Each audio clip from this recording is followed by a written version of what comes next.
Almost 24 years ago was the last time I was on this stage, in this room. I was taping my first 1-hour special. It's called Killing Them Softly. My girlfriend was sitting in that row, pregnant. She's now my wife.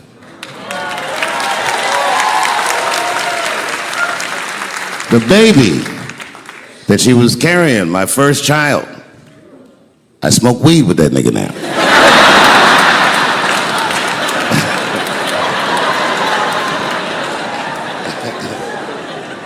And what I remember most about that night was the pressure. Before the show, I had to run out there on the avenue and hand out tickets to anybody who would take them because I couldn't even fill the fucking room. And boy, what a difference 24 short years makes.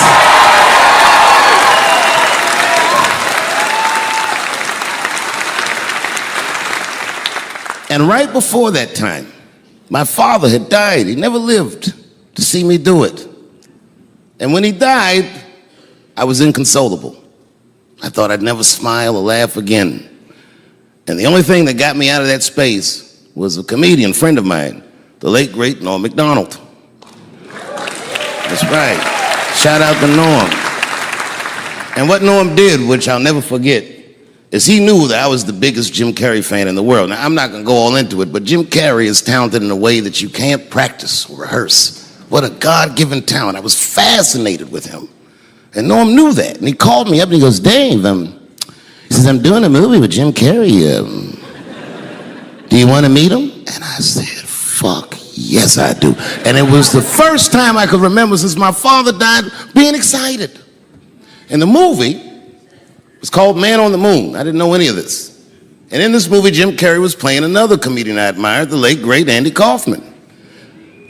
Yes, and Jim Carrey was so immersed in that role that from the moment he woke up to the time he went to bed at night, he would live his life as Andy Kaufman. I didn't know that. When they said cut, this nigga was still Andy Kaufman. So much so that everybody on the crew called him Andy. I didn't know any of that. I just went there to meet him, and when he walked into the room where we were supposed to meet, I screamed, Jim Carrey! And everyone said, no! Call him Andy. And I didn't understand. And then he came over and he was acting weird. I didn't know he was acting like Andy Kaufman. Just like, hey, how you doing? And I was like, hello. Andy? Now, in hindsight, how fucking lucky am I that I got to see one of the greatest artists of my time immersed in one of his most challenging processes ever. Very lucky to have seen that. But as it was happening, I was very disappointed. Because I wanted to meet Jim Carrey, and I had to pretend this nigga was Andy Kaufman all afternoon. And he was clearly Jim Carrey. I could look at him and I could see he was Jim Carrey. Anyway, I say all that to say, that's how trans people make me feel.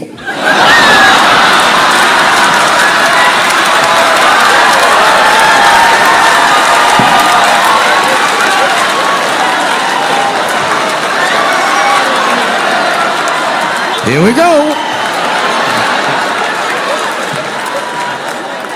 Now, if you guys came here to this show tonight thinking that I'm gonna make fun of those people again, you've come to the wrong show. I'm not fucking with those people anymore. It wasn't worth the trouble. I ain't saying shit about trans people. Maybe 3 or 4 times a night, but that is it. Tired of talking about them.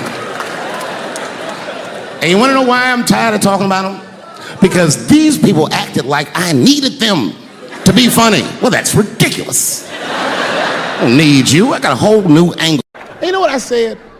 That's all I said. First of all, I'll tell you right now what I said. And I will tell you that this was not a joke. It's a true story. And I just happened to tell it. All right, what happened was I went to a gallery party, all right? I don't know who in here has ever been rich before, but these are very nice parties. You know, wine and cheese and ball of conversation. And there was a few eccentric types, one of which was a very wealthy man that happened to be wearing a dress. I don't know what you call him, man. This is a tranny or a drag queen, perhaps. Whatever it was definitely a man. And this man was definitely on drugs. I don't know what kind of drugs he's on, but I knew he had too much. He didn't look good. It's like this. He's like, he looked sick. And all his friends were standing around him, concerned, trying to revive him. I don't know whether it looked like some kind of gay CPR. There was fanning and shit.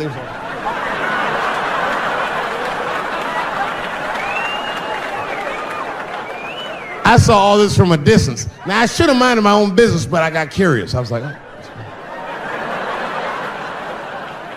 And I went over there. All I said, excuse me, gentlemen, is he okay? And then they looked at me like I was evil. Oh. She is fine. I said, word? Oh. I'm sorry, I didn't know this is what we were doing. Here's my thing. I would support anybody's right to be whoever they feel like they are inside. I'm your ally in that. However, my question is, to what degree do I have to participate in your self-image? Is it fair that I have to change my whole pronoun game up for this motherfucker? That doesn't make sense. Seriously. If I put on an Argyle sweater and I'm like, hey everybody, I feel like a white guy in this sweater and I want some goddamn respect and a bank loan. That's not gonna work. Give a fuck how I feel, why should I give a fuck how you feel? Nigger is a pronoun. But there was no time for philosophical debate. This was an emergency situation. I said, fine. Sorry guys, I was just worried because she looks terrible. She just fell off the bench. Appears that her dick is popping out of her dress. You mind if I call an ambulance, champ? I'd rather not be at a party where a tranny ODs. There's too many questions to answer.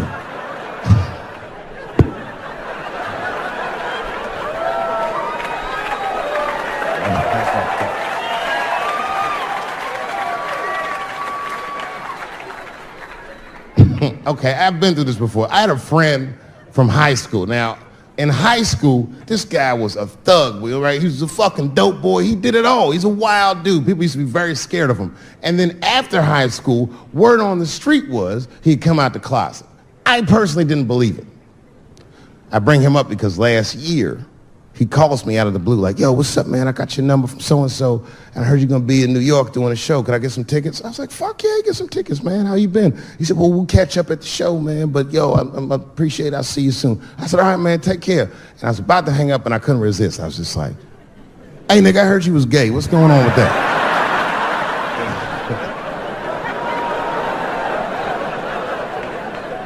And I wish I didn't ask, because he sounded like he was dying to talk about that shit. And he had a long story about it. And it's not that I didn't care, but I was, I don't like talking on the phone. I was watching TV at the same time. So I just wasn't really paying attention like I should. But I was trying to sound supportive, but I didn't really know what to say. So I was just like mumbling shit throughout this conversation. I was just like, well, nigga, you gay, man. You just gay. Like,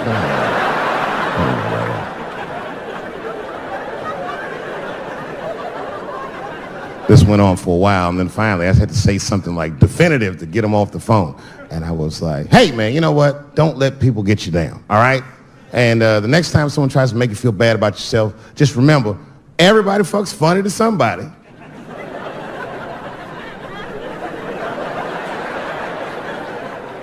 He didn't like that shit. He's like, what the fuck does that mean? I said, huh? He said, you saying I fuck funny, motherfucker? I said, no, that's not what I'm saying. I'm saying everybody's different. He said, you ain't say different, nigga. You said funny. What's so fucking funny about the way I fuck? And I said, hey, man, I fuck feet. He said, what? Oh, this is not a joke, ladies and gentlemen. I get women to squeeze their feet together like this, and I fuck them right in that little space in their feet.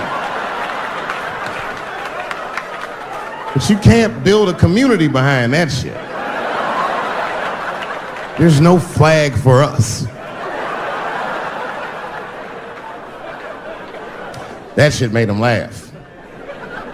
And the next day, after the show, I saw him backstage. He was like, yo, what's up, man? I'm like, oh, shit, what's going on? And he had his buddy with him. He goes, Dave, I want you to meet Manuel. Manuel's my fiance. We're in New York getting married because it's legal here. I said, well, congratulations, fellas. And Manuel was like, gracias. And he went to go get some drinks. And then my buddy looked at me. He was like, so Dave, what do you think? And I started mumbling again. You gay, nigga, you know, just gay. He said, yeah, I'm a little nervous about getting married, man. It's a big step. I said, yeah, it is. It's a big step. He said, well, you've been married for a while. You got any advice for us? No, I'm married to a woman. Sorry about that. And he corrected me. He said, no, you married the person that you love. So it's essentially the same. I said, you know, man, the problem with that statement is that it makes the assumption that I love her. But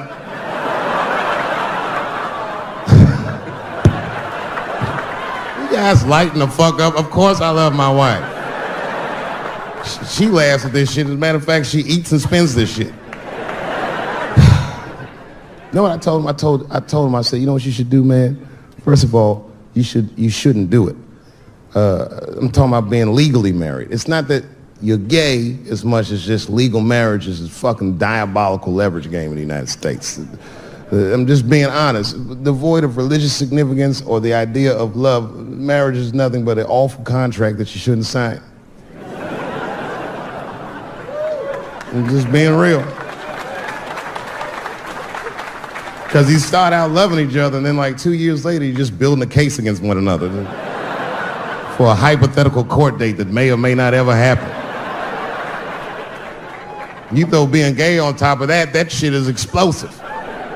Like I said, Ray Rice shit. Okay, right after Ray Rice went through all that shit, I was at a party and I met this kid, Michael Samms. You know Michael Samms? Very nice guy. He's the first openly gay NFL player. And Mike's a very nice guy, very brave guy. But when I met him, I couldn't help but thinking, now what's gonna happen when Michael Samms beats his wife up in the elevator?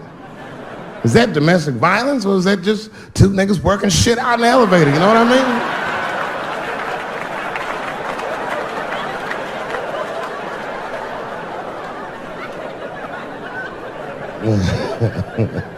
Anyway, I give all married men the same advice, gay or straight. Get a dog. His dog will love you all the time, but she's not going to. It's real talk. I didn't even know about dogs, and my kids got the dog. They brought him home from the shelter, and I didn't even want him. They're like, can we keep him? I said, nope. I said, where'd you even get this dog? They're like, we got him from the shelter. I was like, ugh. Probably something wrong with him. You can't keep him. And then my kids started crying and screaming like the dog had gambling debts. Please, Dad, if you don't let us keep him, they're gonna kill him. I was like, oh. All right, you can keep him. And this dog was a menace. I hated his guts.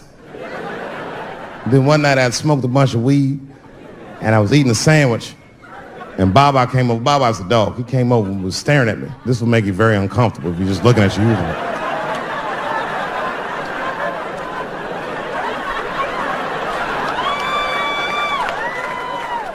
I had to give him a piece of my sandwich so he'd go away. And that's how we became friends. Now, if you see me walking down the street with Baba, I ain't got no leash or nothing. He walks right next to me. If I stop, he'll stop. And if I go, he'll go. And all my friends are like, yo, Dave, that shit is dope. How you train Baba to do that shit? I've never trained Baba. Just a messy eater. If I drop food and Baba's not around, all I gotta do is call him. Baba! He's a black dude's dog, so he doesn't come right away. He peeks first to see what's going on.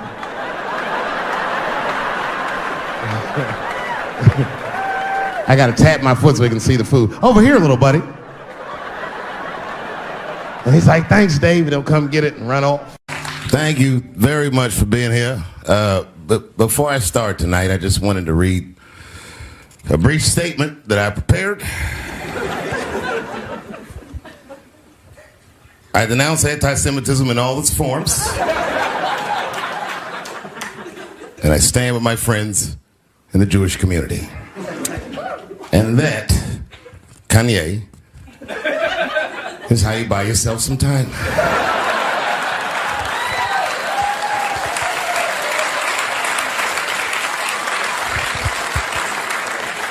I gotta tell you guys, I've probably been doing this 35 years now. And early in my career, I learned that there are two words in the English language that you should never say together in sequence. And those words are the and juice. I've never heard someone do good after they said that.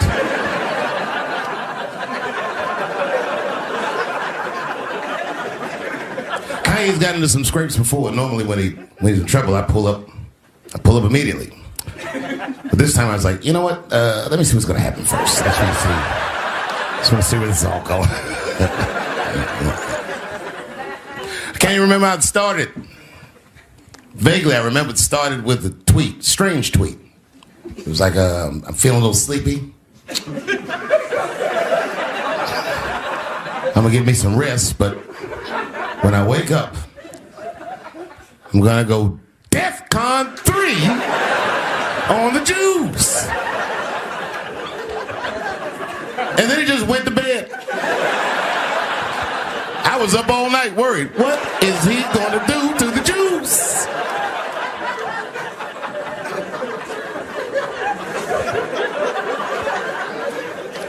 I grew up around Jewish people. I have a lot of Jewish friends. So I'm not freaked out by your culture. I know a little bit about it just from hanging around. I'll be like, yo, let's go out at school tomorrow. They'll be like, we can't go out. It's Shana Na tomorrow. I'll be like, what? What is Shana Na? I had so many questions. Why do some of your people dress like Run DMC?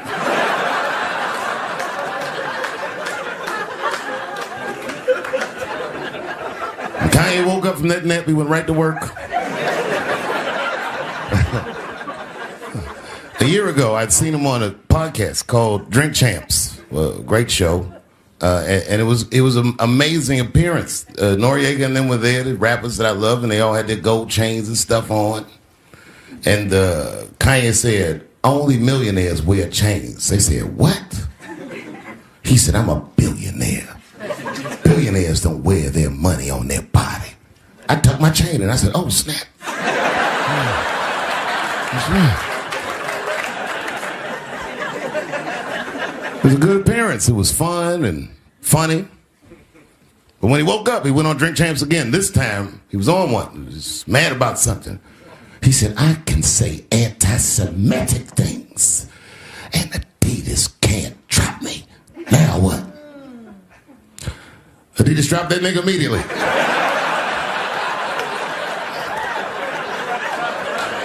Ironically, Adidas was founded by Nazis. And they were offended. I guess the student had surpassed the teacher.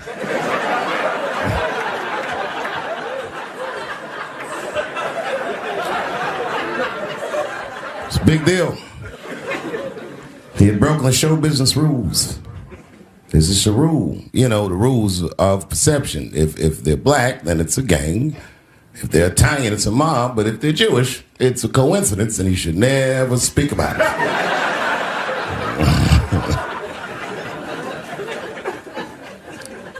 Kanye got in so much trouble, Kyrie got in trouble.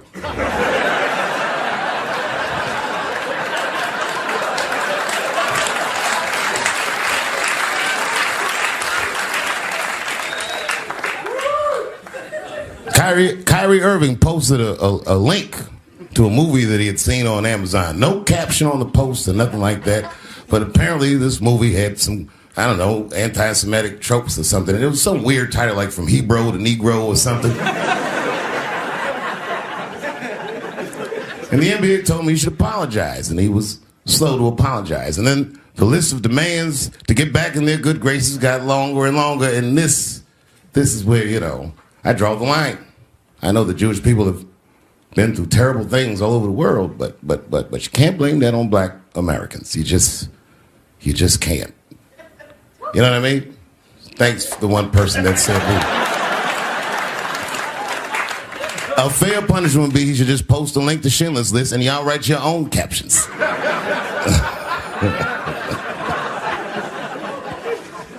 Kyrie Irving's black ass was nowhere near the Holocaust. In fact, he's not even certain it existed.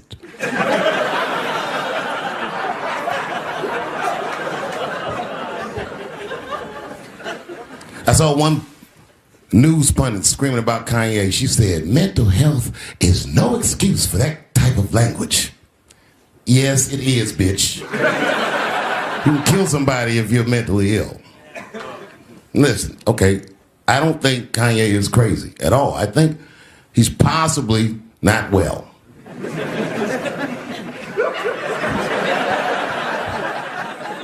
Well, I've been to Hollywood. I don't want y'all to get mad at me. I'm just telling you. I've been to Hollywood. This was just what I saw.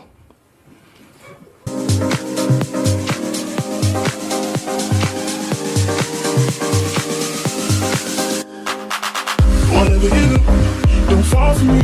Don't put your trust in me. Don't even lie for me. I want you, honey. I don't get it.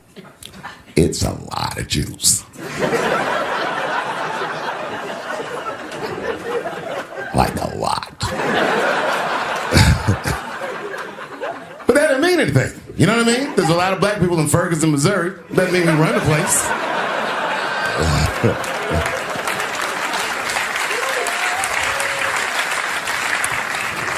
I could see if you had some kind of issue.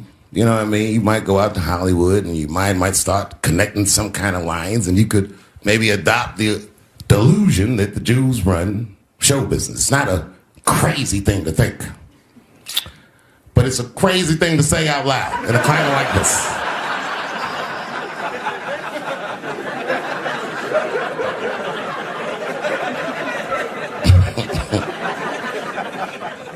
Now the midterms are over, and it's crazy climate. And I got to tell you, I feel like this midterm, like all of humanity, depends on it.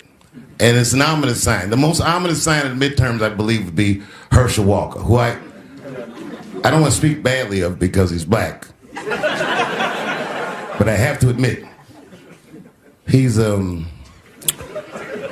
observably stupid.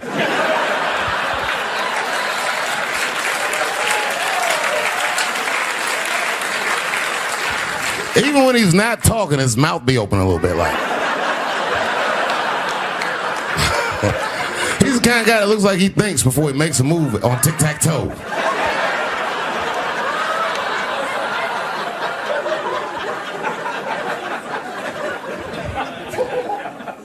And I'm watching the news now, they're declaring the end of the Trump era. Now, okay, I can see how in New York you might believe this is the end of his era. I'm just being honest with you. I live in Ohio amongst the poor whites.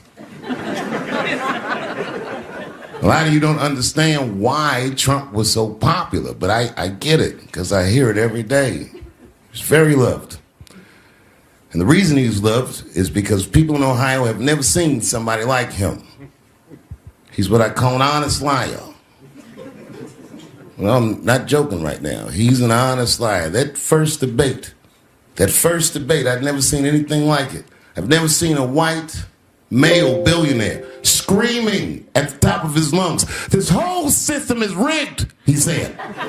And across the stage was a white woman, Hillary Clinton and Barack Obama, sitting over there looking at him like, "No, it's not." I said, "Now, wait a minute, bro. It's what he said."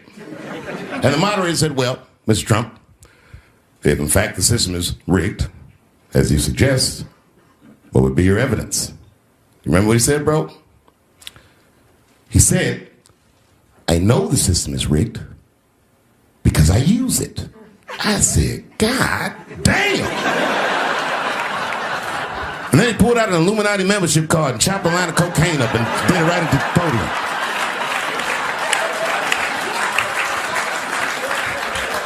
No one had ever heard someone say something that true. And then Hillary Clinton tried to punch him in the taxes. She said, "This man doesn't pay his taxes." He shot right back. "That makes me smart."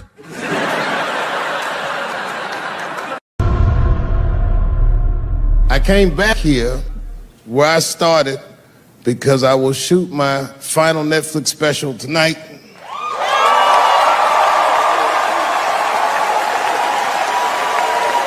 That's right. And after this shit, it's time to make America wait again. I've done too well. You know, if you black in show business and do too well, it's scary, nigga. Like, you gotta get the fuck out of the casino while the getting's good, while you're still winning. If you don't walk away from the table, that's how niggas get Kevin Harted. You already know. That's my man. I'm just saying, if he got a sex tape out, well, it's just a matter of time for me.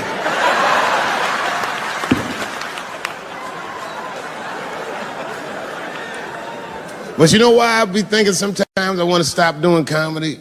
And you know, I don't want to sound like a braggart saying this, but the real reason I want to stop is because I'm too goddamn good at it. I'm not even exaggerating. It's not exciting. Every night before I come out on stage, I'll be backstage like, I'm sure this is gonna go well. And it always does. I'm so good at writing jokes, and this is not even an exaggeration. I actually write jokes backwards. I will write a punchline with no particular setup in mind. I just put it on a scrap of paper, and I'll throw that scrap of paper in my fishbowl. I have a fishbowl in my house filled with random punchlines. And every once in a while, I'll shake the bowl, and I'll dig in there and just pull one out and see if I can make that shit work. And I picked one for this special. It's not an easy punchline to pull off. Are you ready? Yeah. Here it goes. The punchline is, so I kicked her in the pussy.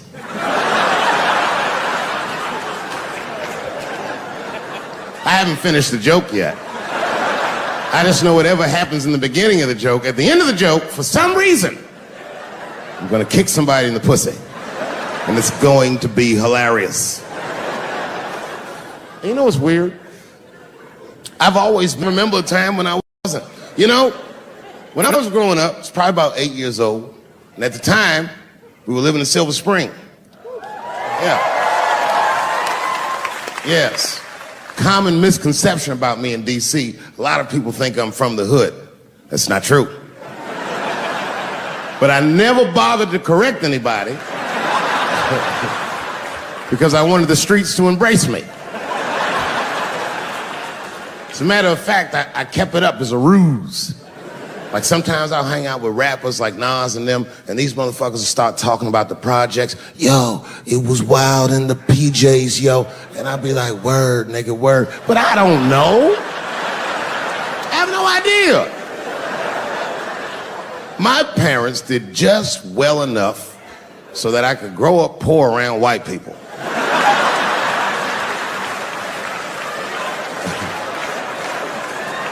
And to be honest, when Nas and them talk about the projects, nigga, I used to get jealous because it sounded fun.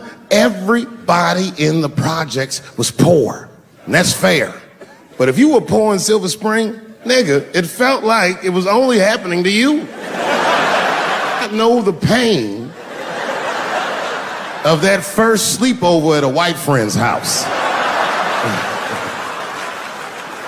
And you come back home on Sunday and just look at your parents like, y'all need to step your game up. Everything in Timmy's house works. Remember the first time you saw that? In a cold winter, and you'd be at a white friend's house and see the motherfuckers in their living room without their coats on?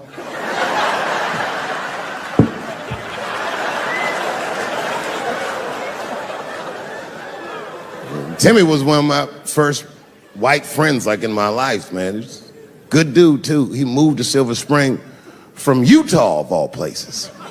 I guess his family was affiliated with that Mormon church they got down there. And me and him used to hang out.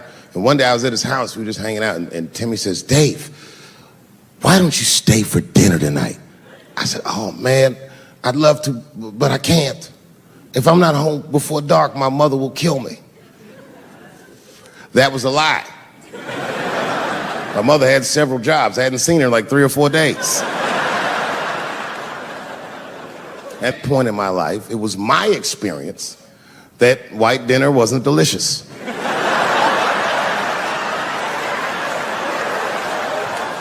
I'd rather go home and fry some bologna or some shit like that.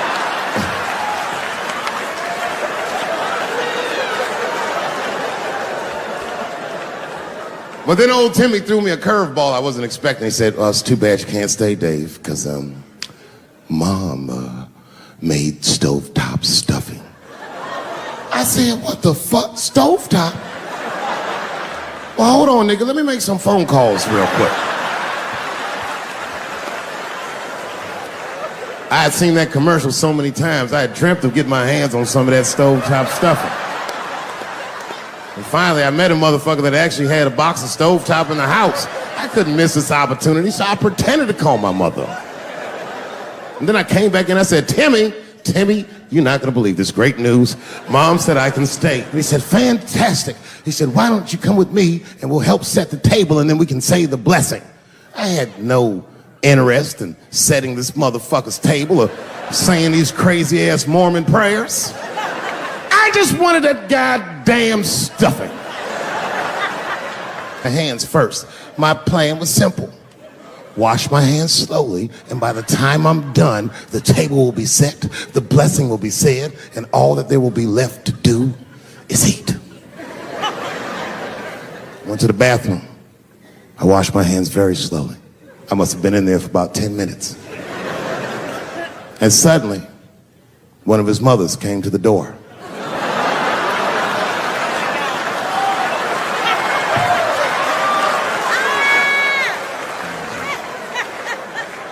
She was like, hi, David, right? I said, yes, ma'am. She said, Timmy tells me that you're planning on staying for dinner. I said, I hope that's not a problem, ma'am. She says, no, it's no problem. In fact, we'd love to have you. It's just that we weren't expecting company.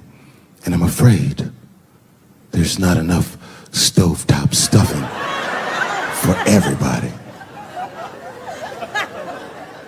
So I kicked her in the pussy. Bam!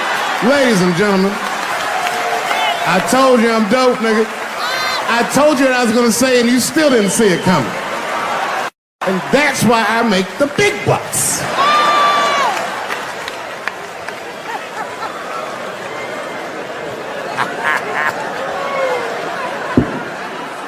Oh my God. But there's a more important reason that I would stop doing comedy right now. And this reason is the real reason that's been percolating, and it really is the crowd, not you.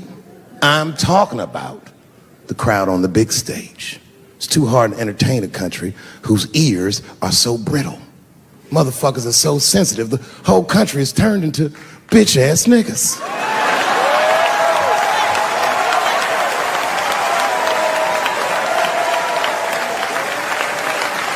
Everything you say upsets somebody. You know, I can remember when it all started. It was when I was doing Chappelle's show. When I was doing Chappelle's show, I used to do the show, and then on the weekends I do like concerts and shit like that. So I'm doing a concert, and there was a couple in the front row, beautiful couple. The wife was obviously Asian. You could see it in her face.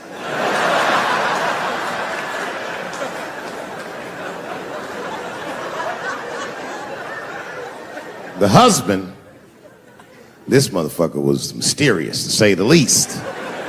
Couldn't quite pinpoint where he was from. Caramel-colored fella, very nice hair, but he could have been from anywhere. Bangladesh, Mexico. I can't guess with a nigga like this.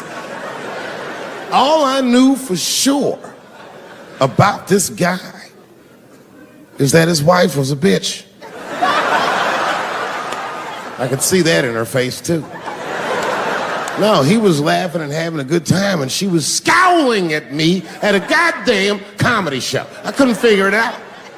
And then I realized at some point that she was pregnant, and I was smoking on stage. I said, oh my God, that's probably why she's mad. So I started to put my cigarette out, but then she hit me with one of them fake non-smoker calls. So I just kept smoking. I thought to myself, bitch, that babe will be fine, relax. And I tried to break the tension. I just asked her. That's all I said. I go, hey, where are you guys from anyway? And I could tell that she was on to me. She goes, very condescendingly, she says, I'm from California. if you're asking my ethnicity, I am Chinese. He was like, I'm Mexican, bro. I said, well, I'm sorry if I offended you by asking, but you're a very beautiful couple. And miss, there's no question that you're gonna give birth to the hardest working baby this world has ever seen.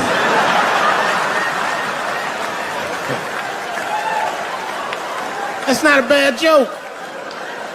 She got very upset. She got up to leave immediately, but she didn't just leave. She had to take one last dig at me on the way out. I will never buy one of your fucking DVDs again, Dave Chappelle. I said, ma'am, with all due respect, Chinese people don't buy DVDs.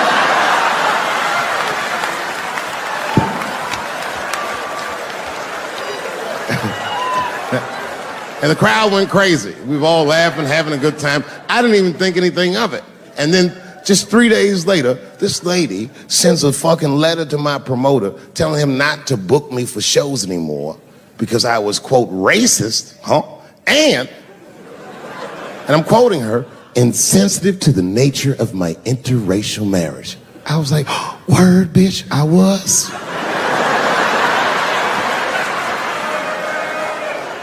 If she would know that I myself am in an interracial marriage. That's right. In fact, my wife is Asian too. Surprise, bitch, I'll see you on Thanksgiving.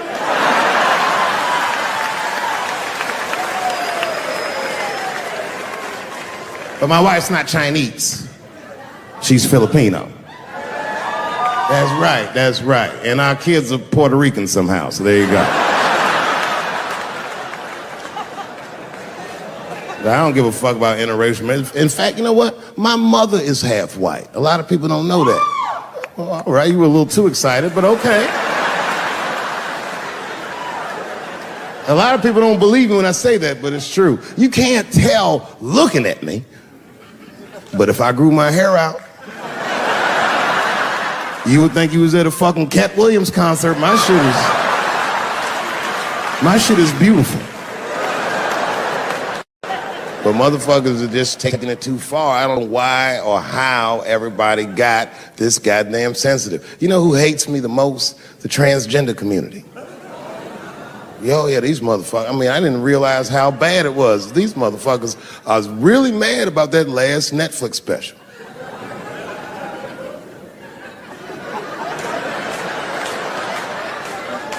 It's tough, man. I don't know what to do about it because I like them. I always have. Never had a problem with them. You know, just fucking around. As a matter of fact, I think I make fun of everybody. And I mean, as a group of people, they have to admit, it's kind of fucking hilarious, man. I'm sorry, bro. It's like, I've never seen somebody in such a hilarious predicament not have a sense of humor about it. They're born feeling like there's something other than they're born as, and that's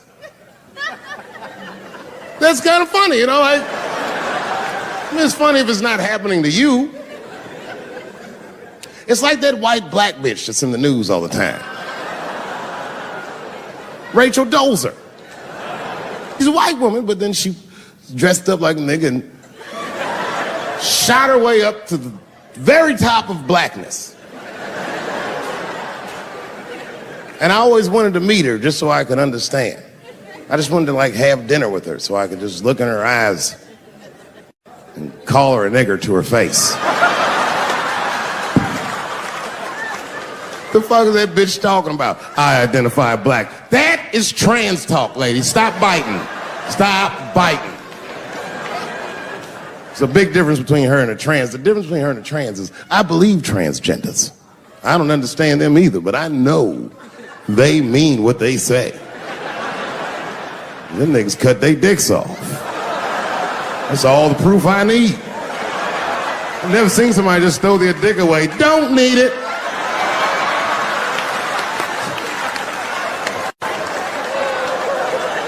I don't understand, but I believe you and I support your decision, motherfucker. But how far is Rachel willing to go? What is Rachel willing to do so that we blacks can believe that she believes she's actually one of us? Bitch, are you willing to put a lien on your house? Invest in a mixtape that probably won't work out?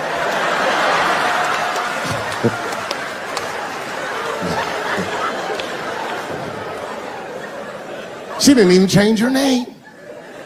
Didn't even change her name. Her name is Rachel. I can't believe in that name. If you want my support, you're gonna have to change your name to the blackest shit I've ever heard. Bitch, you're gonna have to change your name to Draymond Green. I don't know a blacker name than that. That shit is black on paper. If you type Draymond Green into Airbnb, that shit will log off automatically.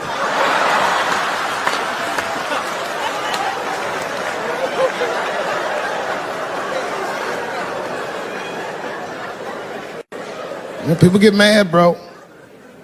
People get mad about everything I say. I was doing a show. I was in Portland, Oregon, and I was checked in a hotel under the name Charles Edward Cheese.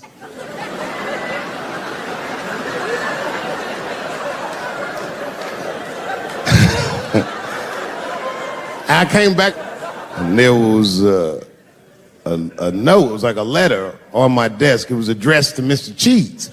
So obviously, I'm going to assume that whoever wrote this letter must be an intimate friend of mine. This is not some kind of name that a person would just guess. But then I open the letter, and it turns out I don't know this person at all. It's a fan letter. You know, I'm not even used to the idea that I have fans, but I'm grateful for it. And even though I'm grateful for fans, I don't read those letters. Be nice if I did, but realistically, it's like, what am I, Santa Claus, nigga? I don't have time for this. Like, got shit I want to do. I'm trying to chill. Read all these dreams and wishes from strangers. But I read it. I'd already opened it. So I just read the whole letter. And you know what, man? Whoever wrote this letter truly loves me. I mean, they were really fucking nice in the letter. And then they described to me what it was like to come to the show, how excited they were, how much fun they were having. And then they said that when I got to my jokes about transgenders, that they were, quote, devastated. Because it turns out that whoever wrote the letter was transgender. Now, I'm going to be real for a second. You got to understand, I never feel bad about anything I say up here.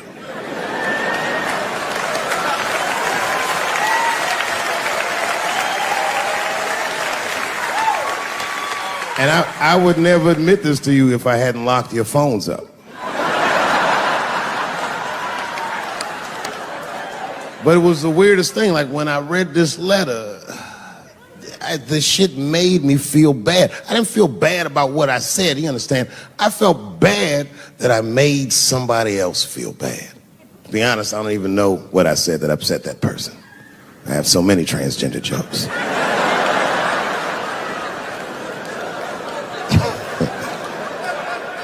But I feel like it was probably this joke I'm about to tell you right now.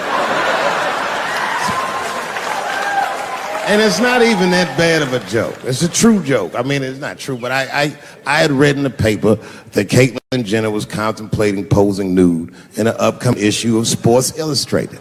And I know it's not politically correct to say these things, so I just figured, fuck it, I'll say it for everybody else. Yuck. Oh, sometimes I just want to read some stats. I don't know why you're gonna cram some man pussy in the middle of the sports page like this. I just didn't think that was the place for it. But I wasn't saying anything like Caitlyn Jenner's a bad person. I'm not mad at her for doing it. Not even mad at Sports Illustrated. If I'm mad at somebody, I'm probably just mad at myself. You understand? Because deep down, I know that I am not strong enough to not look at those pictures.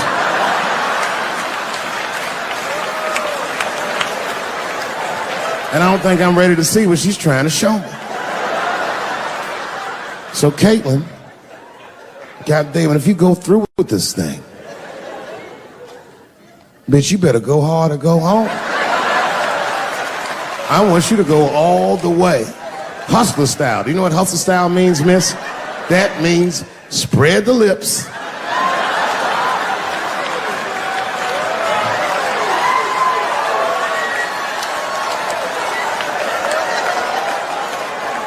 I hope she spreads her lips and there's an itty bitty dick inside. Ah! The show is behind the curtains.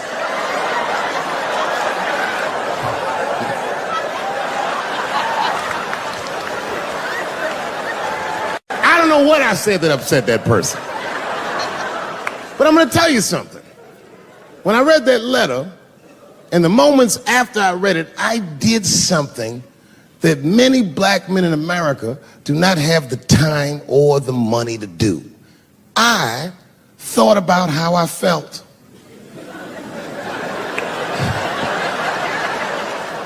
I asked myself a very basic question that I don't think I ever directly contemplated. I said, man, Dave, if you're writing all these jokes, do you have a problem with transgender people? And the answer is absolutely not. The fuck do you guys think I am? I don't understand all the choices that people make. But I do understand that life is hard and that those types of choices do not disqualify you from a life with dignity and happiness and safety in it.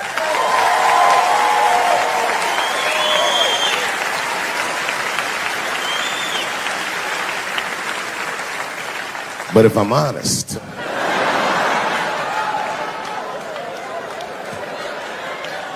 my problem has never been with transgender people. My problem is transgender people. I just feel like these things should not be discussed in front of the blacks. It's fucking insulting, all this talk about how these people feel inside. Since when has America given a fuck how any of us feel inside?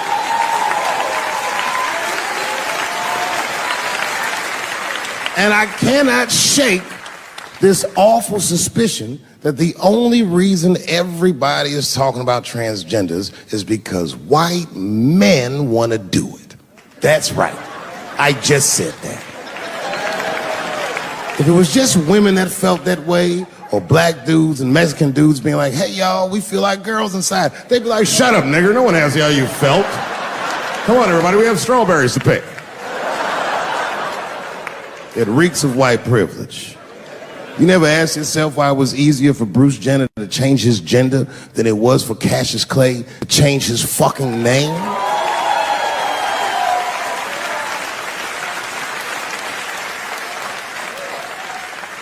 And if I were to be brutally honest, the only reason I ever been mad at the transgender community is because I was at these niggas for 6 songs straight. I had no idea. And then the lights came up and I saw them knuckles. I said, oh no! And everybody was laughing at me. Hi, world star. I said, why didn't you say anything? And then I heard that sultry voice. I didn't say anything, Dave Chappelle, because I was having a wonderful time. And I wasn't sure how you'd feel about it. I said, you knew how I'd feel. And she said, I'm going home. I don't want any trouble from you. I said, home? It's only 2 songs left. I mean, we might as well finish tonight. And we ended up having breakfast together. Oh, grow up. That doesn't make me gay. I just titty fucked her. His titties are as real as any titties in L.A. It's 2 o'clock in the morning. I was just borrowing a little friction from a stranger. Whoops.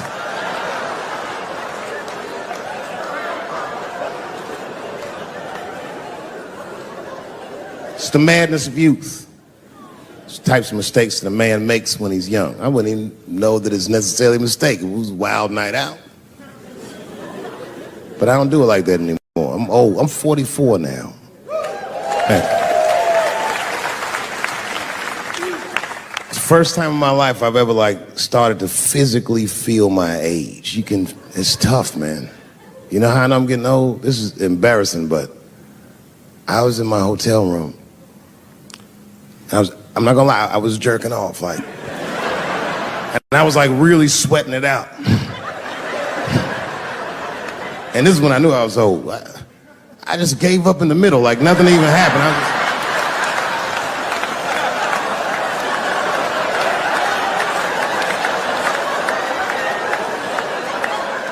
I don't like looking at my dick anymore.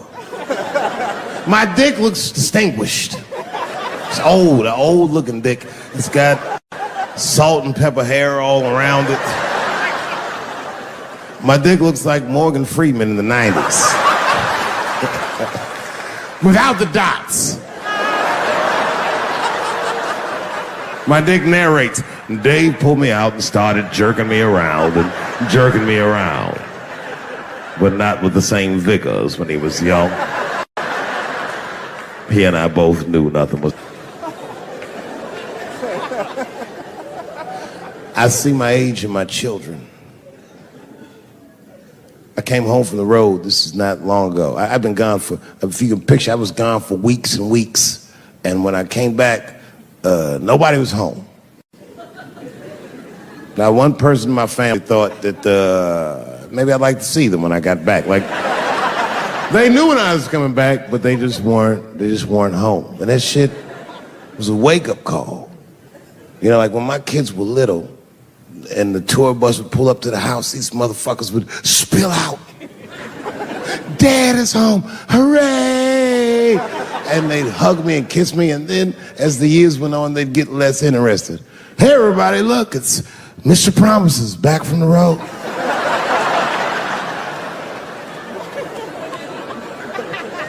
But an empty house, that's some cold shit. And I went into my oldest son's room. I was like, hello, hello. He was gone. And I'd never done this to him before, but for some reason I just did it. I just looked through his shit. Just to see who this motherfucker was becoming. And I found these notebooks and I started going through them. Written as his handwriting. I didn't even know this nigga wrote poems. And then I looked through his drawers and I opened up his middle drawer. And I found this rolling paper. And I looked down at them papers like, oh, that's where that poetry's coming from.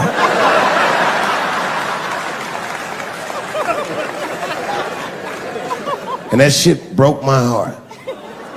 I mean, I smoked weed, but I mourned my son's innocence. And I cried a little bit. And I took his papers upstairs to my room. Rolled some weed that I'd hid from the family. And I got really high. And then I got paranoid, so I put his papers back how I found them.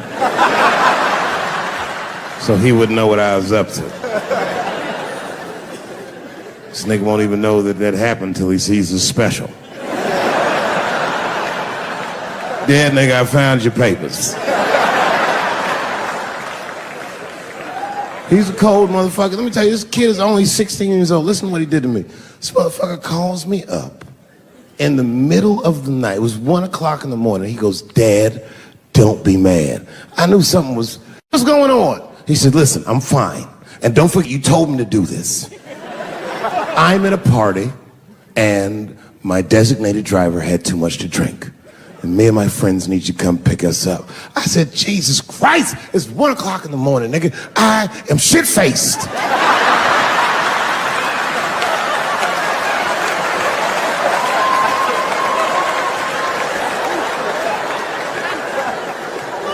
But I figured, fuck, it's better me than some kid.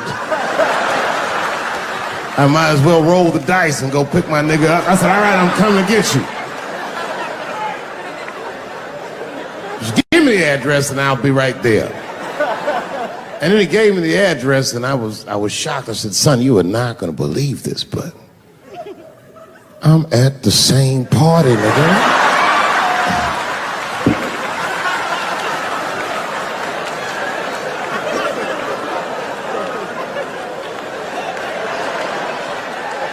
They grow up fast, don't they? Can I ask you a weird question? I want to make you feel uncomfortable. You don't have to answer it, and if it doesn't go well, we'll just edit it out anyway. Is it weird to be the only white people in a row?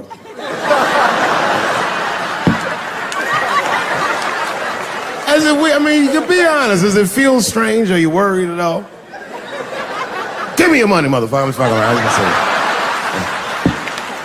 This guy got ice in his veins. He didn't even buckle. You know, like many black men my age, the first time I voted was 8 years ago. Right. I saw Obama on TV and said, oh, I'm voting for this nigga. I remember the day I voted for Obama. I voted in Ohio, and my vote matters in Ohio. Ohio is a battleground state, but when I pulled up to the polls, all the soldiers were in line. There were so many black people in that goddamn line, I didn't even know it was a polls. I thought it was a check cashing place.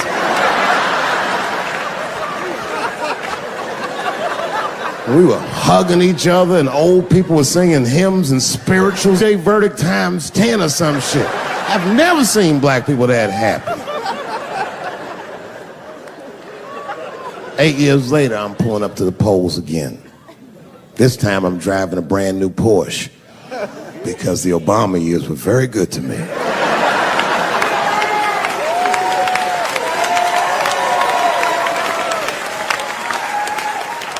I was early voting, and when I parked my car, I figured out something that it would take the rest of the country another week to figure out. I understood that Donald Trump was going to be our next president because in Ohio, unlike D.C., you could see the results in the parking lot. Saw all these goddamn pickup trucks and tractors and shit.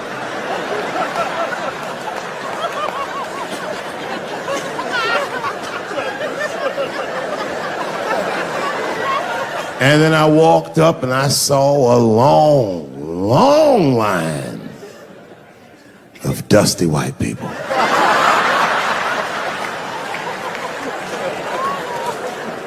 Yes, ladies and gentlemen, these were the poor whites. I must tell you, I've never had a problem with white people ever in my life. But full disclosure, we've gotten a lot of trouble out of them. And I've never seen so many of them up close. I looked them right in their coal-smeared faces. And to my surprise, you know what I didn't see? I didn't see one deplorable face in that group. I saw some angry faces and some determined faces, but they felt like decent folk. No, they did. In fact, I'm not even lying, and I didn't sound fucked up, but I felt sorry for them. I know the game now. I know that rich white people call poor white people trash. And the only reason I know that is because I made so much money last year, the rich whites told me they say it at a cocktail party.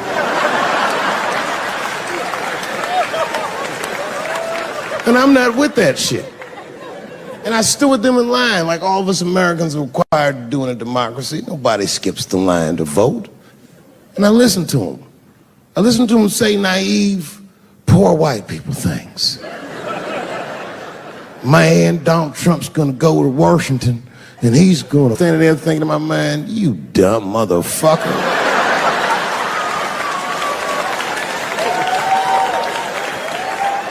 You are poor. He's fighting for me.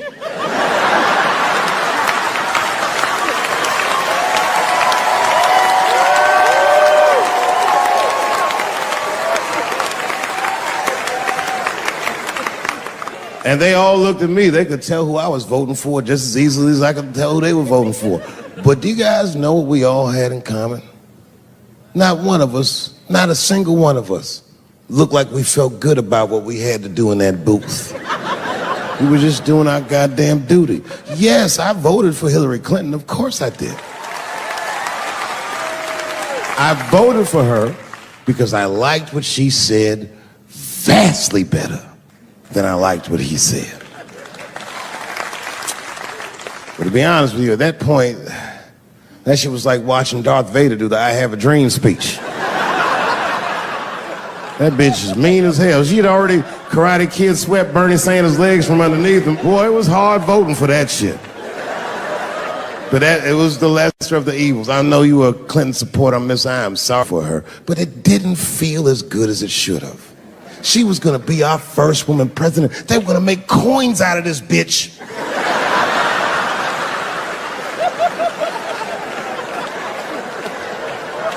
And somehow she just missed the dunk. Of course she should have beat him. Of course she should have beat him. You know what voting for her felt like? It was bittersweet. It felt like I was lucky enough to eat Halle Berry's pussy. And whilst I was doing so, she fucking farted in my face, man.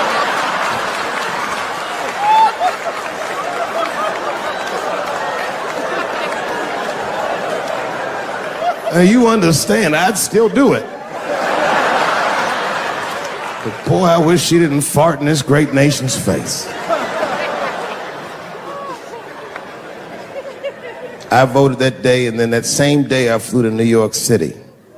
I had work. That night I was in a comedy club in New York, and I said to an audience almost exactly what I just said to you. And I didn't know that there was a journalist in the room. And this journalist wrote an article. The headline of the article said, Dave Chappelle is an avid.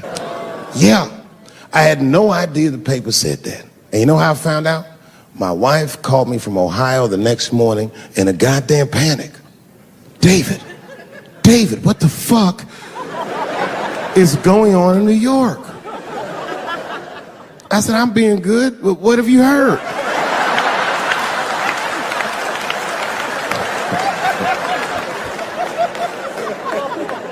And my wife said, the paper is saying that you're a Donald Trump supporter. I was like, whew.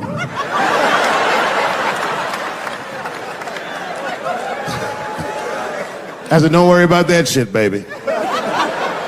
Nobody in their right mind would believe that. And she said, no, David, people believe it. And then she started reading the comments to me. Oh, they were terrible.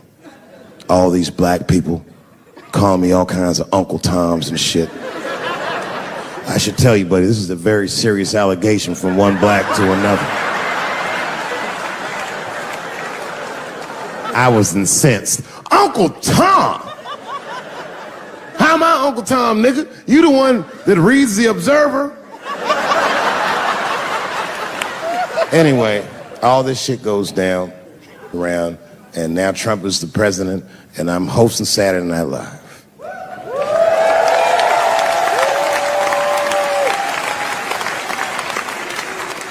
And I didn't really prepare my monologue, I just kind of winged it.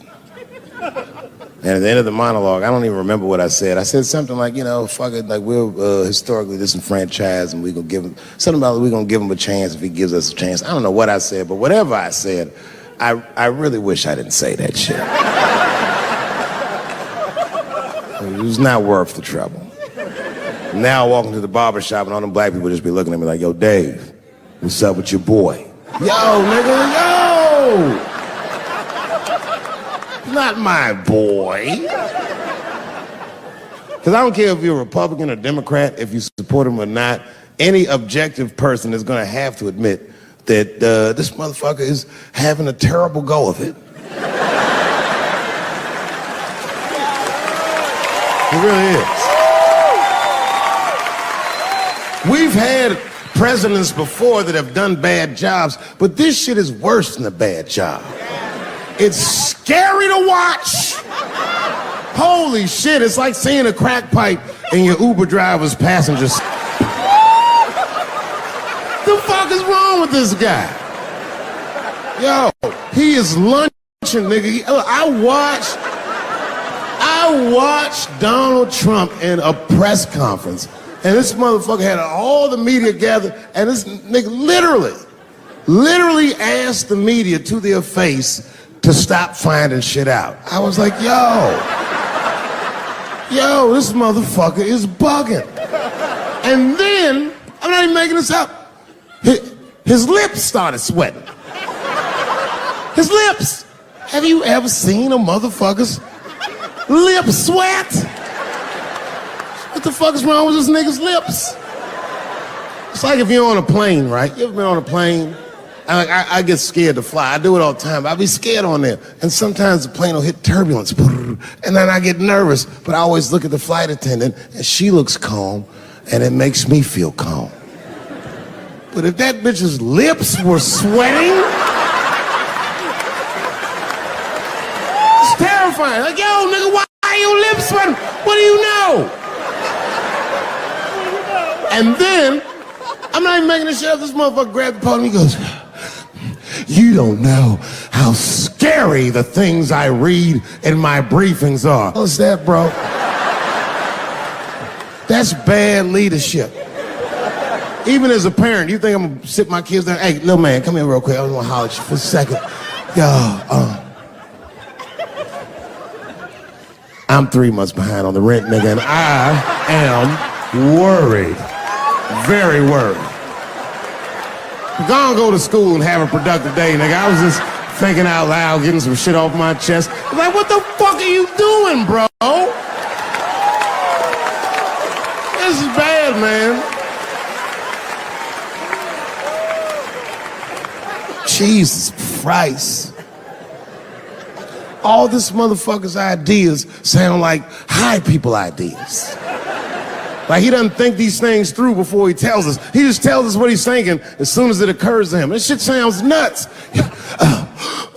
I'm gonna go to China and I'm gonna get those jobs from China and bring them back here to America. For what, nigga? So iPhones can be $9,000? Leave that job in China where it belongs. None of us want to work that hard. What the fuck is he thinking? Because I don't want to make them shits. What the fuck are you doing? Stop trying to give us Chinese jobs. I am going to bring back coal. Coal? I'm not even exaggerating. I have never in my life even seen a fucking lump of coal. I honestly don't even know what coal is for. If you're gonna have motherfuckers digging around in the dirt looking for shit, find me some truffles, nigga. That's what I'm about. And these truffle prices are getting out of control. If it gets any worse, I'm gonna be back down to regular butter like everybody else. Terrible, terrible job. This motherfucker hit North Korea with rap battle threats. Fire and fury, like, yo! Yo, what are you doing?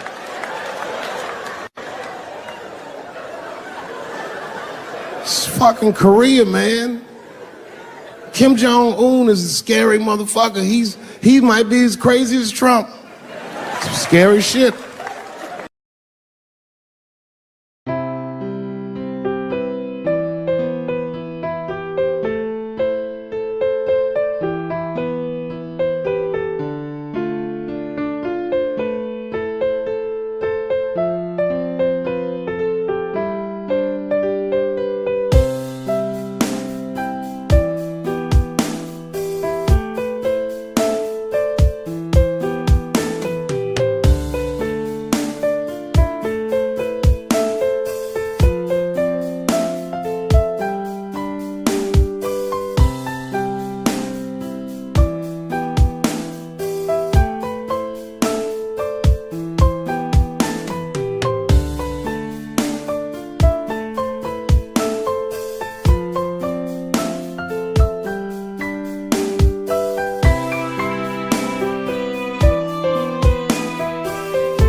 This is my last special because I have an objective tonight.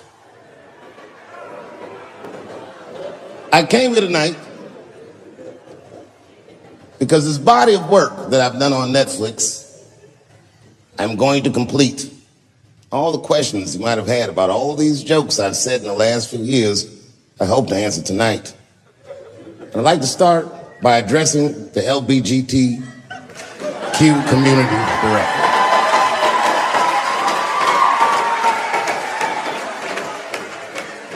And I want every member of that community to know that I come here tonight in peace. And I hope to negotiate the release of the baby.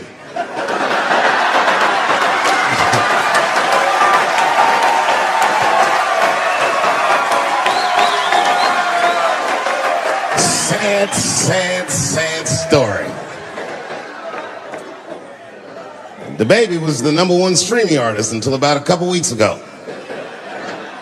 He took a nasty spill on stage and said some wild stuff about the LGBTQ community during a concert in Florida. Now, you know I go hard in the paint, but even I saw that shit and was like, God damn, the baby. Ooh, he pushed the button, didn't he?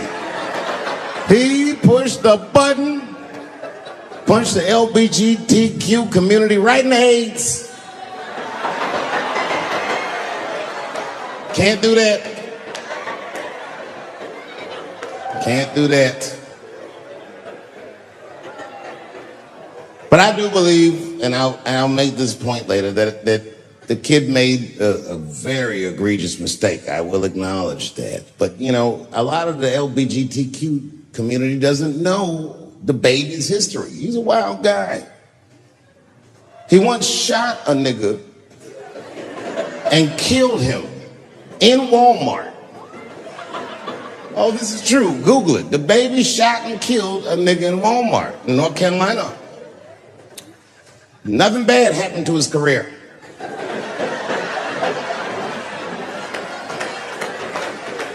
Do you see where I'm going with this? In our country, you can shoot and kill a nigga, but you better not hurt a gay person's feelings.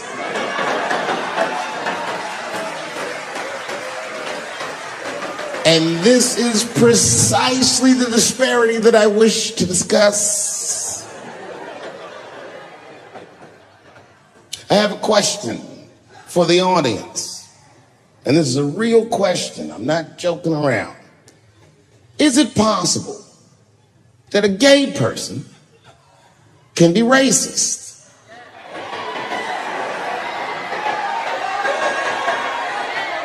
Do you really think so? Of course it's possible. Look at Mike Pence.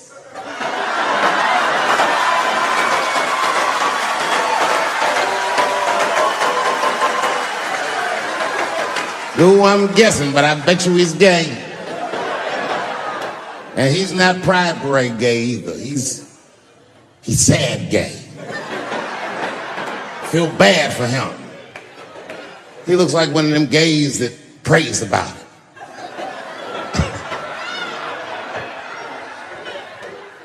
Jesus, please take these dirty feelings out of my heart. Please, Jesus, make these buttholes ugly to me. I don't want to keep on tasting these dicks.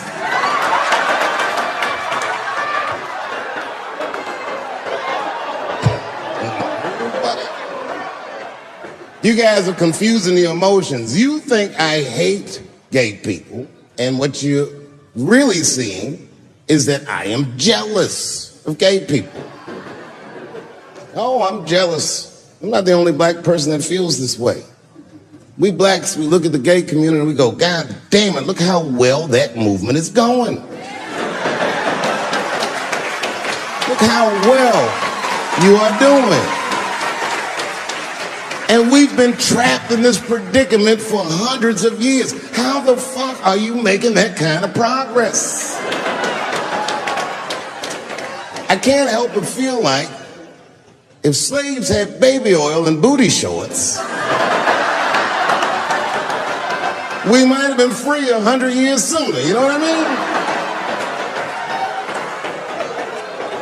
If Martin Luther King was like, I want everybody to get up on them floats, get your bodies good and shiny.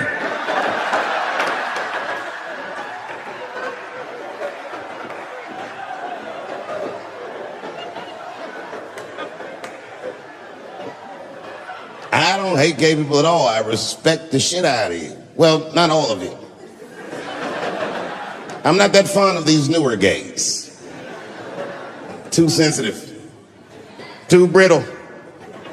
Those aren't the gays I grew up with. I miss them old school gays, nigga.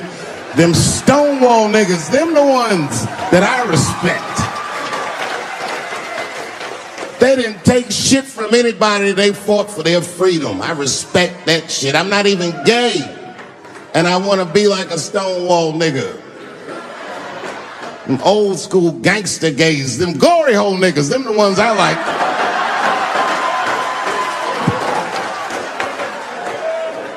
These new gays don't even know what the glory hole is. It's a hole in the wall the gay contractors built. You wanna know why they put that hole in the wall? I'll tell you, there's no nice way to say it. Because when they wanna have some fun, they will put their penises in that hole and hope for the best. I respect that shit. There's a lot of courage on both sides of that hole, nigga. I'm not even gay. And I want to try that glory hole out.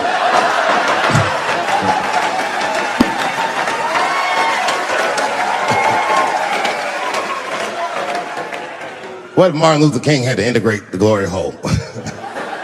I don't care if it's black lips back there or white lips back there. A mouth is a mouth. A warm, wet mouth. I'm going all the way.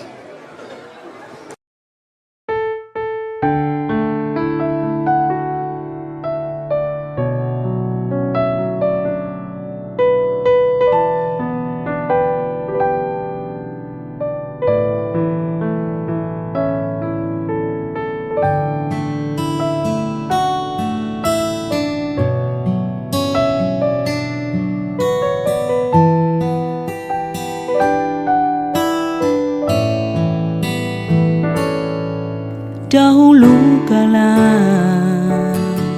sebelum bertemu dirimu, hari-hariku serasa hamba tidak warna. Dahulu kala ku jalani hidup yang biasa sampai kau temukan pelangi yang warnai hidup ini.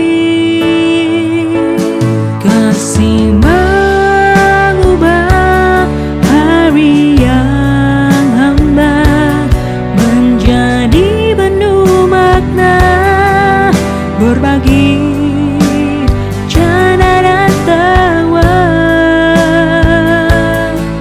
kasih mengajariku melihat dunia tanpa batas. Tak ada yang ku ini selain dirimu, kasih.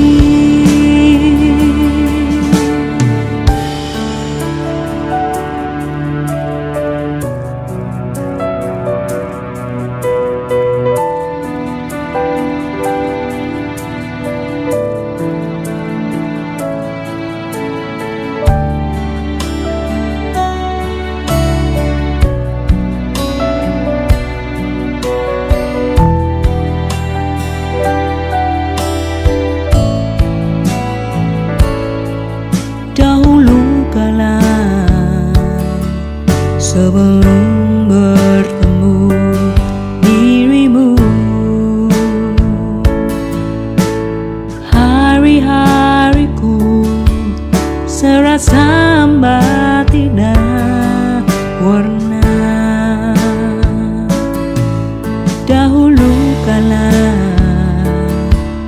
ku jalani hidup yang biasa, sampai ku temukan pelangi yang warnai hidup ini. Kasih mengubah hari yang hamba menjadi penuh makna, berbagi canda dan tawa.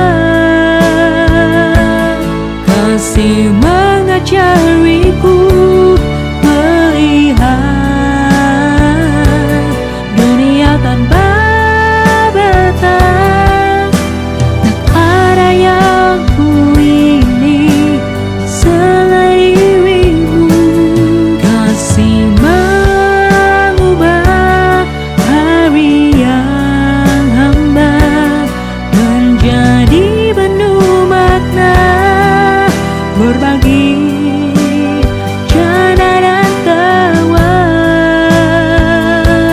Kasih mengajariku melihat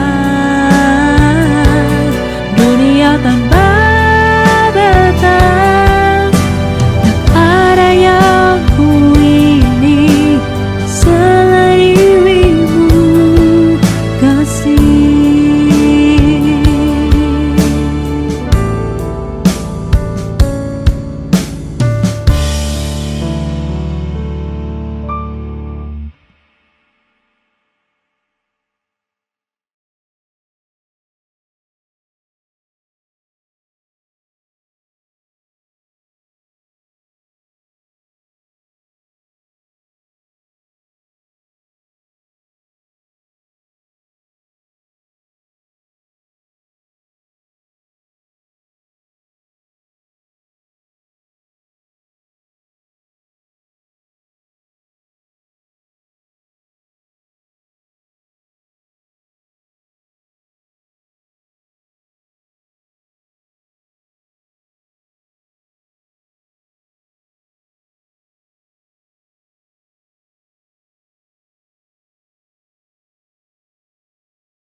Humanity out of my people. They turned us into beasts of burdens. They made us do their work. And the irony is, hundreds of years later, they called us lazy. We fought in the Civil War. We damn near freed ourselves. Then in Reconstruction, black people did great. My great-grandfather was a very wealthy man. But then the black coats came, Jim Crow came. There was 100 years of unspeakable oppression again. Lynchings, all kinds of terroristic acts to keep us in the margins of society. And yet we still fought. And Dr. King was born. And then things got better. 20 years after Dr. King was assassinated, Michael Jackson was moonwalking on television. Something, something, something, Barack Obama.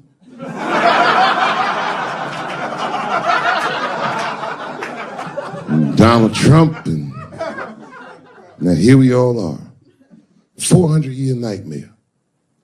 Took us 400 years to figure out as a people that white people's weakness the whole time was kneeling during their national anthem. That's a brittle spirit. That's right, nigga. On the rock, it's regular. Ah! Ah! What are you doing, nigga? Stand up!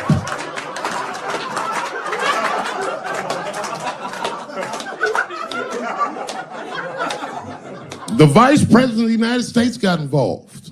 Mike Pence got involved. He went to the game himself. These niggers will have to stand when they see me. And all them football players looked up in the stands and saw Mike Pence and said, Mike Pence, come on, y'all. Wu-Tang. Bow! Oh! Foiled. Brittle spirit. I could kill every white person in America at one time. You know how I'd do it? I would just wait for the Super Bowl. And right when they sang the national anthem, I'd have O.J. Simpson walk to the 50-yard line with them bad knees. Yo, what the hell's he doing here? Oh, I know what he's gonna do. Stop him!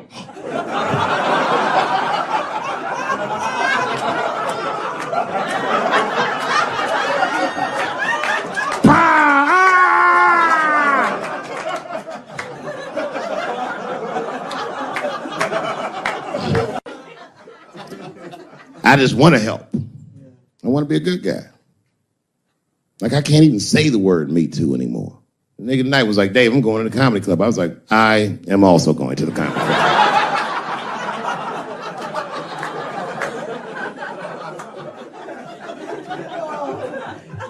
And I didn't even know it was happening, but I guess I became like a feminist in the last 3 weeks because I can't watch porn the same. Like, I watch it sometimes, but I can't click on these motherfucking thumbnails, not with those titles. Guy crams young girl in the ass with hard right. I can't click on that. Come on, nigga, give me something I can click on. Dude gets sucked off by a midget. Little person, I say to myself.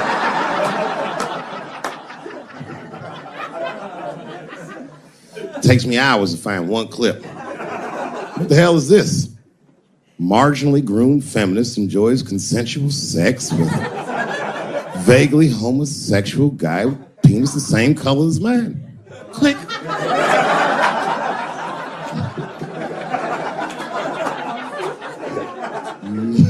There's a lot of black dudes haven't been getting Me Too. I don't want to jinx myself. You know why, though? Obviously, black women go through the same thing, right? The reason is because black women from slavery won't tell on us because they know that no matter how bad we black dudes are, white dudes are very mean. They're scared to see us get punished. My wife is Asian. She'd tell on me in a goddamn second.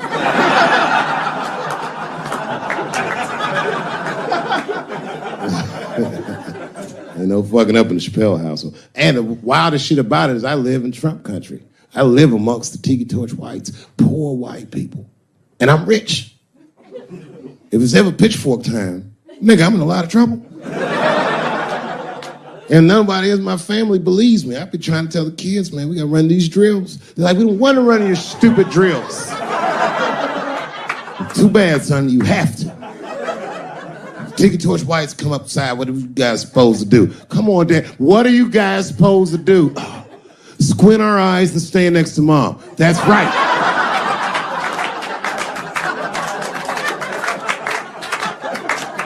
Me, your gun and your groundskeeper uniform. That's right. I'll go outside and see what they want.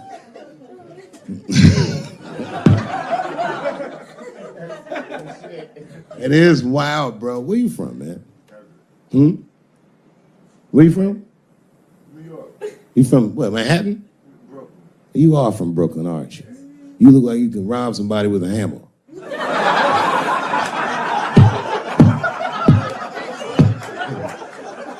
Brooklyn niggas rob you with shit they find around the house. I just got stabbed with a toothbrush. This nigga must be from Brooklyn. You gotta man the fuck up, y'all. I don't mean to be disrespectful because, man, I know you're upset what I said, but you know, I know you're right. But come on, baby, it's me. I was right once. Remember that? Does anybody remember when I was like missing from show business for 12 years? Remember when I had like this really popular show and I quit? I remember I walked away from $50 million. A lot harder than walking away from Louis' freckled dick.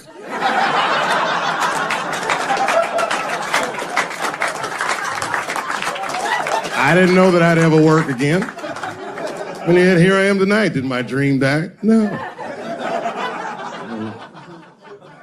I remember that shit. You don't remember that when I quit my show? Remember, when on the way out the door, I said, something's wrong in Hollywood. I believe they said I smoked crack. That's right, I remember. Remember, they called me crazy. So really, you know, you're right, ladies. Congratulations. Enjoy it. And they're coming for you, bitches. They're coming for you. There's one person that's uncomfortable. You know who's the most uncomfortable motherfucker in the room? The nigga that's right. I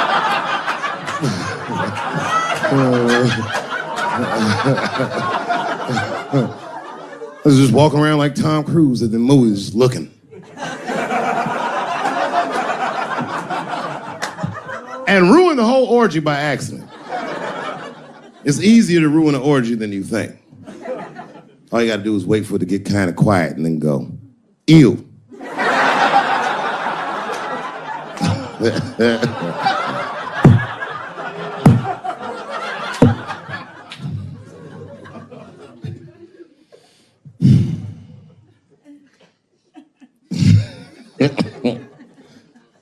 I know I feel bad. But I just feel like this is all happening for a reason. And ladies, I want you to win this fight.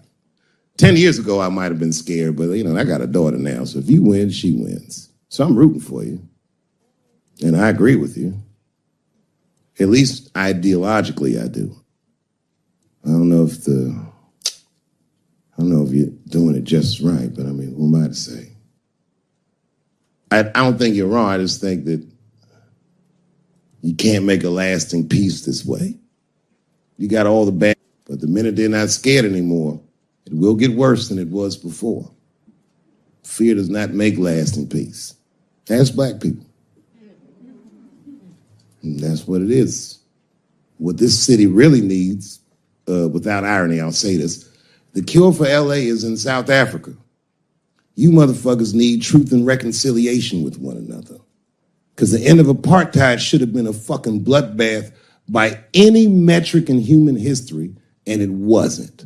And the only reason it wasn't is because Desmond Tutu and Mandela and all these guys figured out that if a system is corrupt, then the people who adhere to the system and are incentivized by that system are not criminals. They are victims.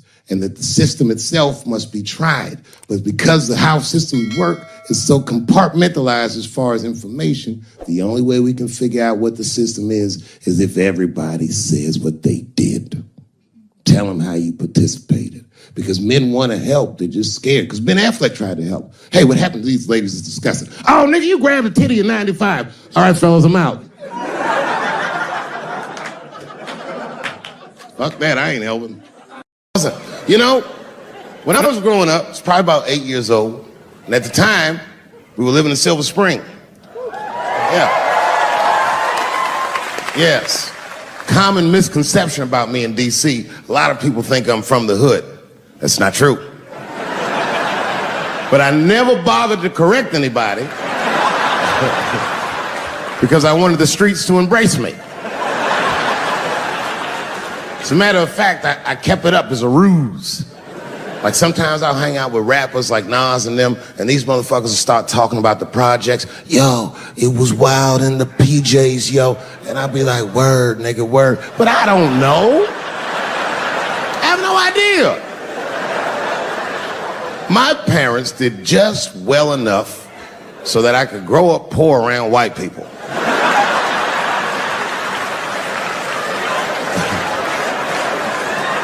And to be honest, when Nas and them talk about the projects, nigga, I used to get jealous because it sounded fun. Everybody in the projects was poor, and that's fair. But if you were poor in Silver Spring, nigga, it felt like it was only happening to you. I know the pain of that first sleepover at a white friend's house. And you come back home on Sunday and just look at your parents like, y'all need to step your game up. Everything in Timmy's house works. Remember the first time you saw that? In a cold winter, And to be at a white friend's house and see the motherfuckers in their living room without their coats on.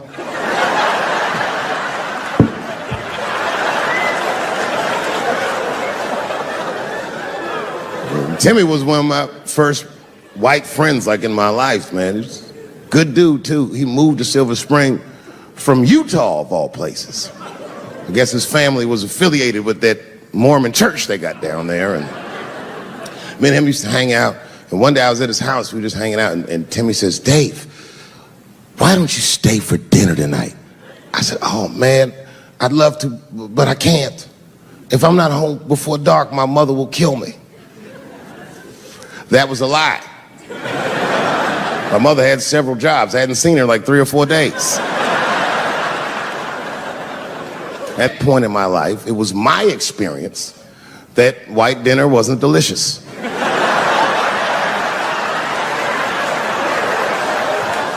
I'd rather go home and fry some bologna or some shit like that.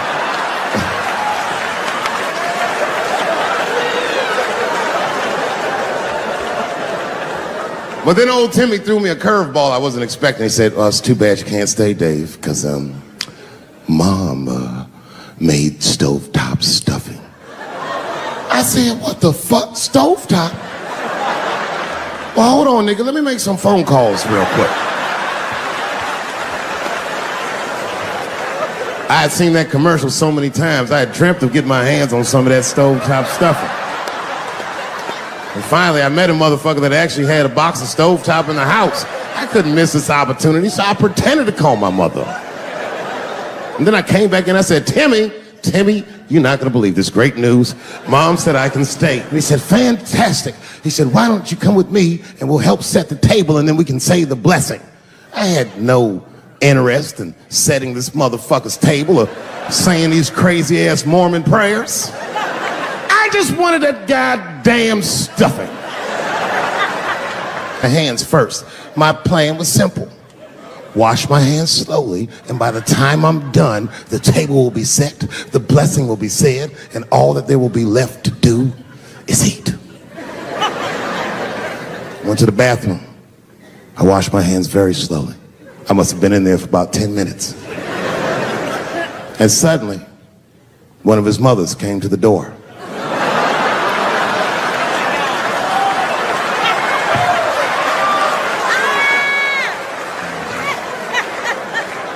She was like, "Hi, David, right?" I said, "Yes, ma'am." She said, "Timmy tells me that you're planning on staying for dinner." I said, "I hope that's not a problem, ma'am." She says, "No, it's no problem. In fact, we'd love to have you. It's just that we weren't expecting company.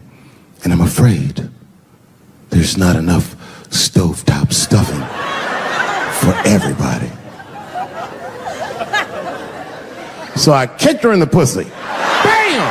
Ladies and gentlemen, I told you I'm dope, nigga. I told you what I was gonna say and you still didn't see it coming. And that's why I make the big bucks.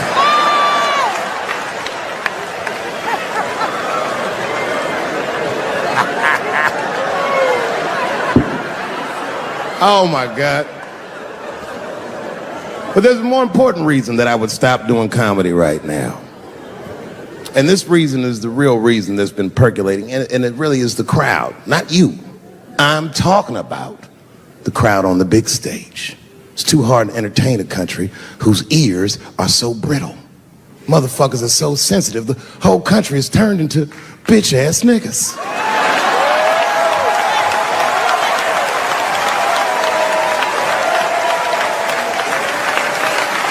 Everything you say upsets somebody. You know, I can remember when it all started. It was when I was doing Chappelle's show. When I was doing Chappelle's show, I used to do the show, and then on the weekends I do like concerts and shit like that. So I'm doing a concert, and there was a couple in the front row, beautiful couple. The wife was obviously Asian. You could see it in her face.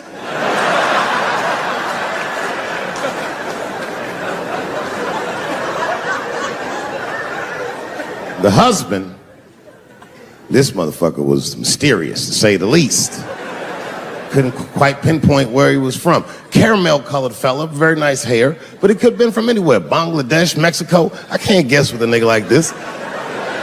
All I knew for sure about this guy is that his wife was a bitch.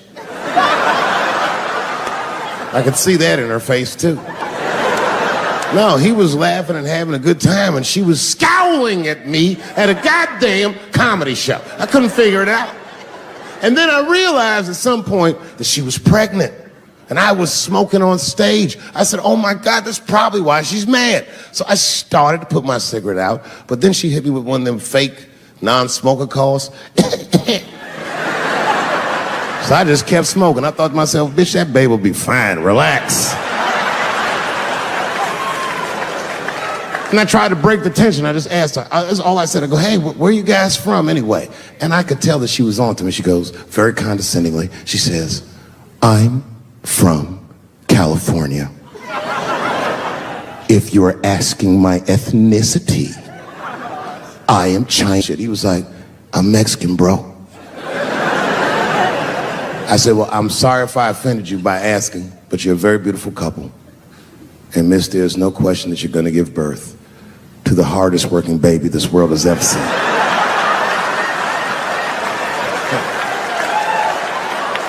That's not a bad joke.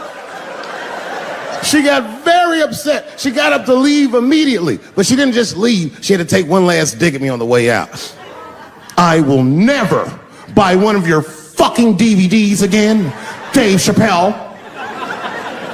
I said, ma'am, with all due respect, Chinese people don't buy DVDs.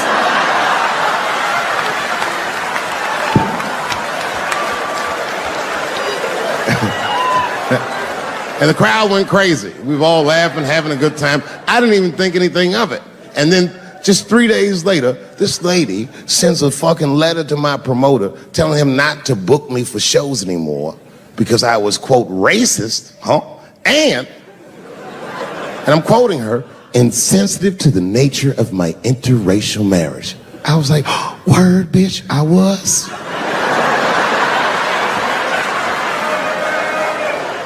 If she would know that I myself am in an interracial marriage.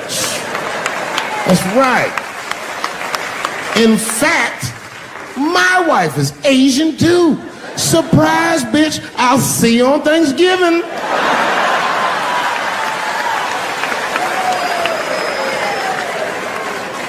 But my wife's not Chinese.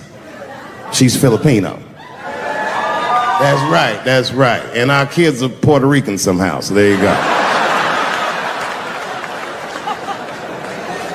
But I don't give a fuck about interracial marriage. In fact, you know what? My mother is half white. A lot of people don't know that. Well, all right, you were a little too excited, but okay. A lot of people don't believe me when I say that, but it's true. You can't tell looking at me, but if I grew my hair out, you would think you was at a fucking Cat Williams concert. My shit is beautiful. We'll slap him at the Oscars. That wasn't even the gangster part. The gangster was sat down and enjoyed the rest of the show.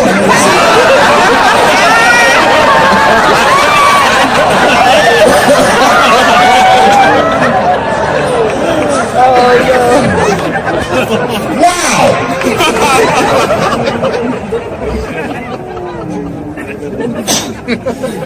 That was a tough one.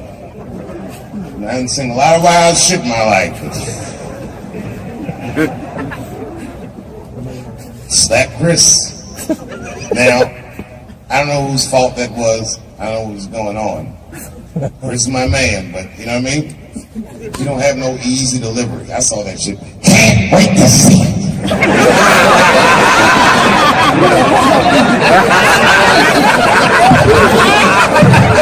Can't wait to see it. The nigga was laughing at first.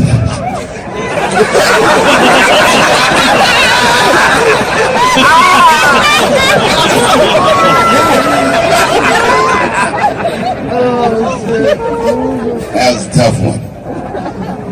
Everyone asks me what I think. I don't know what I think. They say, Dave, who do you think was right? Well, I mean, I don't know who was right or who was wrong. What I do know is it was Will's dream that night. Right? Everybody on the internet was like, if he would never slap Dave Chappelle like that. Or if he slapped Dave Chappelle, some shit like that. You know what I think when I see shit like that? Shut the fuck up. You're gonna get me slapped.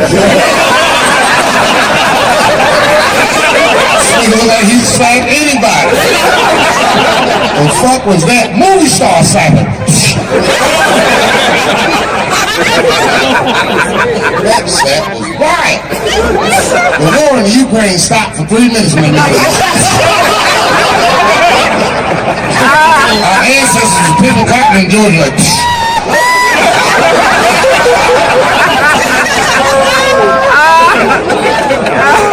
what slap?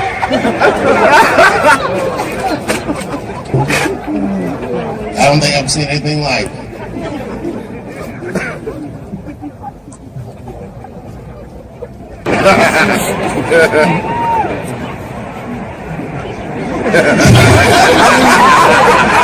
He had an abusive father.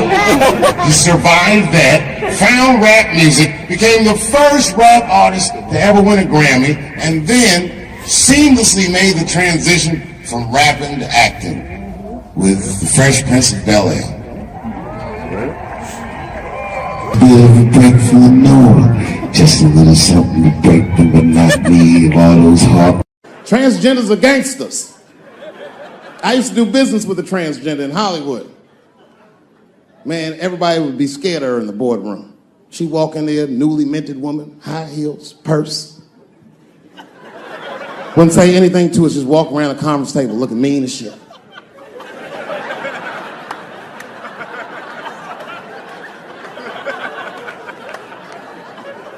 And then she walked to the head of the conference table, stare at us all, reach in her purse and pull her old dick out and throw it on the table. Let's talk business, gentlemen. Ah! And sitting next to the bees, all the way in the back seat by themselves, looking out the window, that's the T's. Everybody in the car respects the T's, but everyone also resents the T's. It's not the T's fault, but everyone in the car just feels like the T's are making the trip take longer. Anything the T's say gets on everybody's nerves. And then the T's don't even say anything bad. They just be in the back talking to themselves. I'm hot. Shut up. Shut the fuck up, okay? Just roll the window down, you bitch. I don't know what you... What? Just said I was hot. Can you pull over at the next exit? I need to use the restroom. There is not a restroom for you for 4 states, nigga. Will you just shut the fuck up so we can get where we're going? My wife's friend, Stuart, told me that. My wife has a lot of gay friends. Stuart's their leader. She has a lot of gay friends. And I don't like them. Not because they're gay. I'm just judging them on the merits of their character. They're just not nice dudes. They're rude house guests. They're sitting on my couch, giggling with my wife, eating my mother macaroons. And I come in, they act like the party's over. Hey, Stuart, what's going on? This guy talks to me the way a cat would speak if a cat could talk. Hi, David. He always wants to have some kind of gay political argument. The last one was about a petition in federal court to take the words husband and wife out of the law. I said, well, why would you want those words out the law? He said, because it discriminates against same-sex couples. I was like, niggas, please save me the semantics. Just trust me, take your chips and get the fuck out of the casino. You're about to crap out. Go outside, talk that over amongst yourselves, and whichever one of you is gayer, that's the wife. I remember I was at this bar one time. This is that kind of bar it is. I was in there one time, I was fucked up, and I turn around to everybody in the bar, I go, hey, everybody, I'm gonna buy everyone in the bar around the drinks. And all the motherfuckers was like, hoorah! And the bartender knew I was drunk, so she pulled me aside. Mr. Chappelle, are you sure about that? That's going to be $16.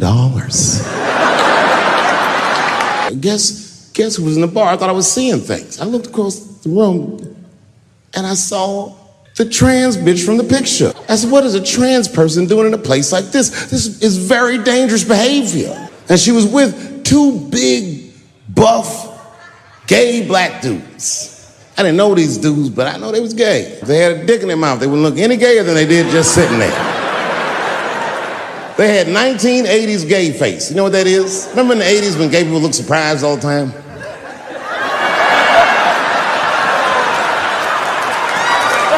Stuart educates me about this movement, you know what I mean? I didn't even know shit about it. He told me it's called LBGTQ.